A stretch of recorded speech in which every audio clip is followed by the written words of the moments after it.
It's going to be the best video ever. Ready? Yeah, I know. Hi there, it's us again. Hi. And today we're going to be thinking about what even Lent is and what it's got to do with Easter. Let's start at the very beginning. A very good place to start. No. You're not going to burst into song, are you? Wow. Maybe you could spend Lent getting nice. Or not. When did Lent even start and what is it? I'm glad you asked. So Lent is one of the oldest traditions in the whole of the Christian church. It's a 40-day period, so just around 6 weeks, set aside to get us ready to engage well with the Easter story. And by the Easter story, you probably don't mean the one about a bunny who painfully lays chocolate eggs. No, it's a week that starts with Jesus going down a hill into Jerusalem on a donkey as a humble king, and then everything going wrong, ending with his death and resurrection. Was there any chocolate involved at all at any point? Not that we know of. Right. So 40 days to get ready for that story. That's presumably cleaning your house, buying the eggs. Yeah? No. It's a spiritual preparation inside your head and your heart that involves usually prayer, reflection, or fasting. 40 days of fast food. Yes, please. No, it's not about eating fast food. Really? Shame. It's actually about going without something that you can live temporarily without, which makes you constantly aware that you haven't got it. Like clothes. Almost, except you have to choose something you won't get arrested for. What about hair? It's funny you should say that. Because you have no hair? Are you always fasting? What? No, because actually in the olden days, some people did shave off their hair to remind themselves every time they looked in a mirror that they were dedicating this time period to God. Wow, you must be super holy. Okay. We think Lent started as early as 100 years after Jesus was around. So he died in AD 30. So you're talking like the year 130. But it's definitely in place after a massive international conference of Christian leaders that happened in the year 325. Did they do it by Zoom? There wasn't an internet. Mind blown. So what do you think about how Lenten fasting should be about? Like, what should they be about? About getting us ready for Easter week. You said that already. Yep. How? No, how? Well, Easter's a holiday, so you could book somewhere nice like Malaga, Alicante, and then start saving. You might be closer than you think. Really? Well, if you think that close means being 250,000 miles away. I didn't hold out much hope, I'm not going to lie. So here's a brilliant little bit of the Bible that helps us think this through. I love the Bible. Do you? What's your favourite part? Probably the bit you're going to show me now. Yeah, let's hope so. Right. So, one day, some guys come up to Jesus and they ask him this question. What is the most important law that everything Moses wrote? Sounds like a trap. Yeah, doesn't it? Yeah. I mean, how can he possibly answer that question? So, does he do like a hair flick and go like, nah, I'm not answering that one? No, he doesn't. Does he do that thing somewhere else where he's like, I'll answer your question if you answer my question? No, he just goes for it with an answer. What? What does he say?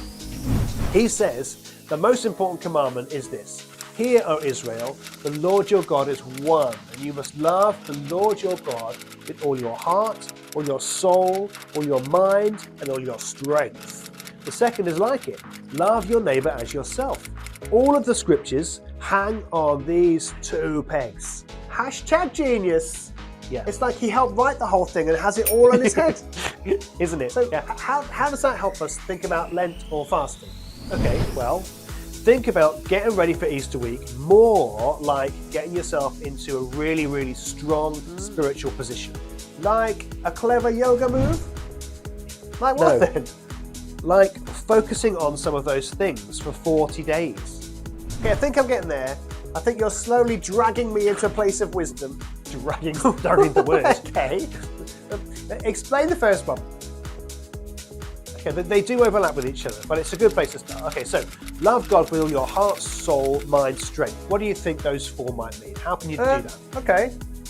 Well, I do know that when the Bible's written down, heart wasn't about love, it was about your will, your intentions. That's right. So I'm guessing that the first one is something to do with loving God by making decision, like I'm going to focus my time on God. That's it. Brilliant. Soul? Well, that's like everything about who I am. It's the me bit of me, isn't it? My personality, my ethics, my emotions, my decisions, my spirituality. Yeah. So choose to focus on God and choose to do it by lining up something about your life choices, like working on the way you speak or a bad habit, how you spend your money or where you spend time with God or reading the Bible. Okay, so stuff like I could choose. At the moment, I don't give anything to charity, so I could start that. Or stop swearing at people in the street to their face. Yeah. I can stop trolling people I don't like on the internet.